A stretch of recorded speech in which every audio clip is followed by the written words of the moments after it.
Olá, bem-vindos a mais uma aula do curso de Física, na frente 2 vem tratando do assunto de termologia. Hoje vamos dar continuidade no assunto de troca de calor, porque na última aula nós vimos o que é o calor, que nada mais é do que a energia térmica que é transmitida entre dois corpos por uma diferença de temperatura. Nós vimos também dois valores muito importantes para isso, que primeiramente o calor específico, que é denominado por um Czinho minúsculo, que é o valor de uma característica de um material que diz respeito ao tanto de energia necessária para elevar uma certa temperatura numa determinada massa dessa substância. E o calor latente, que é o quanto de energia necessário para essa determinada substância mudar de fase, passado só de sólido para líquido, de líquido para gasoso, enfim, qualquer mudança de fase.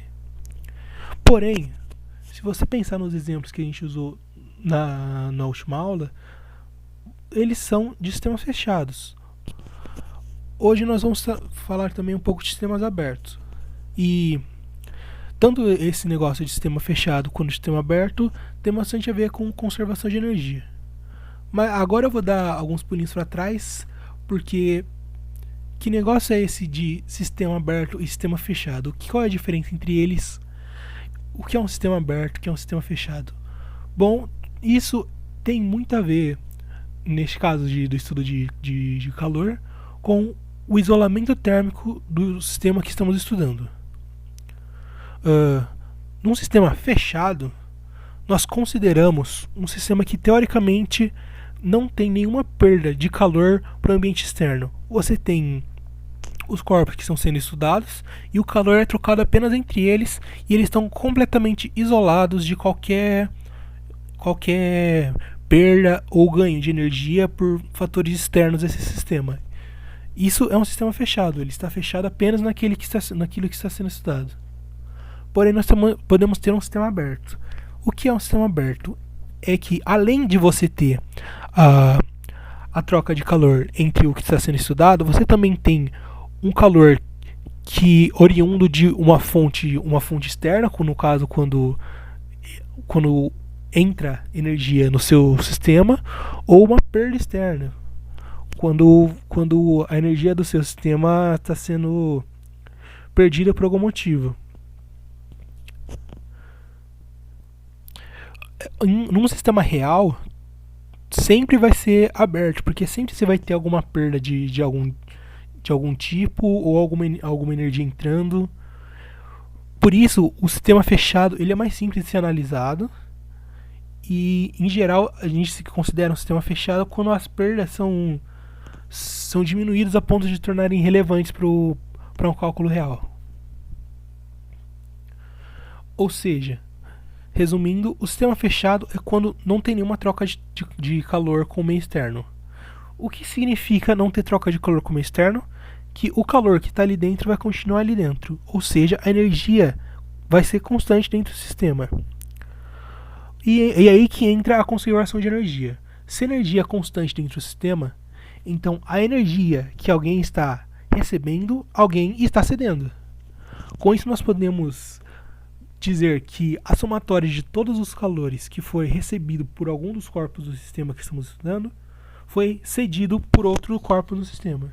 E se você fizer um menos o outro, você vai chegar em zero. Porém, num sistema aberto, você está perdendo ou recebendo calor por alguma coisa externa ao sistema. Por isso a energia do sistema depende de pelo menos um fator externo. Com isso, nós chegamos em quê?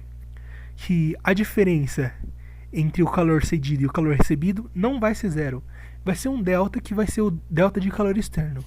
Se você reparar bem, e se você parar para pensar, você vai ver que se o calor recebido é maior do que o cedido, é porque você tem uma fonte, você tem uma energia entrando. Então o delta de calor externo vai ser positivo.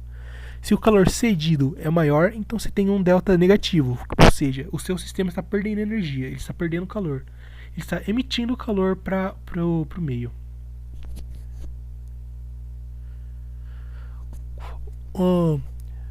Quando a gente fala que o que está entrando energia, significa que tem alguma fonte de calor. O que poderia ser uma fonte de calor? Por exemplo, uma resistência elétrica, como num chuveiro, por exemplo, que você tem um filamento que ao passar a corrente elétrica ele dissipa calor na água para colocar energia naquele sistema que é a água passando. Aí a água ganha energia e esquenta. Aí você toma um banho quente. Ou você pode ter uma chama controlada, como num fogão ou naqueles bocaizinhos que tem em laboratórios de química. E quando você coloca isso no estudo de energia, isso para você ter uma medida, em geral, isso vai vir com uma medida de potência, que vem medida em watt. E o que é a potência? A potência é a energia distribuída em um certo período de tempo. Você tem uma energia sendo constantemente jogada dentro do sistema dentro de certo intervalo. Ou seja, caso você tenha uma potência constante, você consegue, a partir das fórmulas de energia que nós vimos na última aula, calcular o tempo de que leva para aquecer ou resfriar, o tempo que leva para ocorrer a mudança de fase, e com isso torna-se possível criar um gráfico que relaciona a temperatura e o tempo no seu sistema, que é o chamado gráfico de aquecimento. Aqui nós temos um gráfico que parte de um sólido qualquer, passando pelas duas mudanças de fase até ele virar gasoso. Aqui vamos ver esse gráfico mais detalhadamente. Esse é um gráfico bem generalizado e ele pode ser dividido em 5 partes. Quais são as 5 partes? Bom, vamos começar com a primeira, que neste gráfico está denominada como Q1.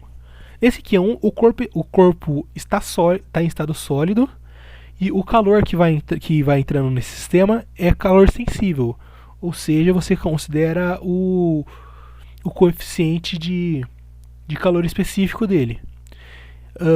Você tem um aquecimento constante, considerando que a potência é constante, e com isso você tem esse gráfico em linha reta até chegar no Q2. O que acontece aí? A sua temperatura ela para de subir. Com isso, toda a energia do sistema vai ser usada para a transição de fase. Aí você tem o calor latente sendo recebido pelo corpo, e a temperatura continua constante. E nesse momento, em parte, você tem partes sólidas e você também tem partes líquidas. Sendo completada a mudança de fase, a gente entra na terceira parte do gráfico, que o corpo está inteiramente líquido e, novamente, o calor recebido é totalmente direcionado a aumento de temperatura, ou seja, calor sensível. Como considerando ainda a potência constante, o aquecimento vai ser constante. Afinal, o que depende do aquecimento é apenas do coeficiente, da massa e da energia que está entrando. Como nenhum deles está variando, então o aquecimento será constante. Ele vai continuar crescendo até chegar no próximo mudança de fase, que é o ponto de ebulição. Aqui ocorre a transição de líquido para gasoso, e o calor que está entrando é inteiramente para a mudança de fase novamente, ou seja, calor latente. Dessa vez o calor latente de vaporização. E novamente a temperatura continua constante até a transição de fase estar completa e a gente chegar na última fase, que é quando o corpo está inteiramente gasoso. Se você considerar que está num compartimento fechado, você continuaria tendo um aumento de temperatura ali dentro. Caso não seja fechado, o gás obviamente vazaria. Mas se estiver fechado, você pode considerar que você ainda está recebendo calor sensível e vai ter um aquecimento constante que, como é um gás, agora é ad infinitum. E agora vamos ver um exemplo que você aplica esse calor sendo colocado num sistema ou num corpo a partir desse exemplo aqui. Você tem um cooler que está com 1 kg de gelo e alguém esquece ele no sol. Calcula-se que naquele local a luz do sol esteja com 600 watts de potência de calor sendo jogados nesse cooler para derreter esse gelo. A partir disso, o problema é que você calcule o tempo, o instante t, que é o tempo em que, primeiro, o gelo derrete e, em segundo, o gelo atinge 5 graus Celsius. Nós temos os valores dos coeficientes em Joule, e que é muito importante você prestar atenção nessas coisas, porque muitas vezes pode vir em caloria, e como você está tratando de potência e o valor a unidade de potência é watt, que é joule por segundo, é bem mais interessante você ter o valor desses coeficientes em joule e trabalhar com essa energia de calor em joule. Então vamos resolver esse problema assim. Você tem a temperatura inicial, que é -2, e você quer chegar até o gelo derreter. Com isso você vai ter duas partes. A primeira é a energia para elevar a temperatura de -2 até 0, ou seja, ter um delta de temperatura de 2 graus Celsius. E a segunda parte, que é a energia que vai ser usada para derreter esse gelo que está a 0 graus Celsius até ele derreter totalmente. Com isso você tem essa soma dessas duas energias que serão necessárias, que vai ser a potência que foi dada no exercício multiplicado pelo tempo que a gente quer descobrir, que vai ser a energia que está sendo fornecida para o sistema. Como você vê que aqui você tem duas partes recebendo energia. Na verdade é a mesma parte recebendo energia em duas fases diferentes. Enfim, o seu sistema, que é apenas de gelo, está apenas recebendo energia, ou seja, o ΔQ, que é a energia externa, vai ser positivo, porque ele vai estar colocando energia no sistema. Substituindo os valores que a gente tem nessa fórmula aí, a gente chega que o valor de T vai ser igual a 567 segundos, que dá aproximadamente 9 minutos e meio. Mas vamos deixar em segundo mesmo. E o B, para ficar mais fácil, você pode partir desse tempo que você já tem. O B quer que você chegue a 5 graus Celsius. Como a gente já tem toda a transição em 0 graus Celsius, vamos partir daí desse ponto. Ou seja, vamos ter apenas a variação de energia necessária para a temperatura aumentar 5 graus. Aí nós colocamos a fórmula a partir do coeficiente de calor específico da água, a massa que a gente tem e a variação de 5 graus que a gente quer. Além da potência, que é o valor que a gente já tem denunciado. E com isso a gente chega a um ΔT de 35 segundos. Ou seja, entre o fim da transição entre sólido e líquido e chegar a 5 graus Celsius, vão se passar 35 segundos. Como a gente já tem que o tempo em A é de 5,57, a gente adiciona essa parte da temperatura subindo de 0 a 5, que são 35 segundos, e nós chegamos no tempo de B de 602 segundos. E também tem esse outro exemplo aqui, que para rascunhar um gráfico da temperatura θ pelo tempo T de um corpo de água de massa 250 gramas, de contato com uma chama que fornece 5 watts de potência a partir de uma temperatura inicial de menos 35 graus Celsius. Ou seja, inicialmente é gelo, até ele completar a ebulição. Ou seja, nós temos que pegar os pontos que são importantes para o gráfico, ou seja, o ponto que inicia a transição de sólido para líquido, o ponto que ela termina, o ponto que inicia a transição de líquido para gasoso e quando ela termina. E vamos esboçar num gráfico, colocando os valores a partir dos coeficientes. Como eu disse, você tem que prestar atenção, porque como a potência tem watt, a gente tem que usar os coeficientes em joule. Porém, nesse exercício ele está dado em calorias. Porém, ele também dá uma transformação de caloria para joule, O mais preciso seria 4.2, mas dá 4 para facilitar os cálculos, né? Portanto, quando você for usar os coeficientes, você tem que ter o cuidado de multiplicar por 4.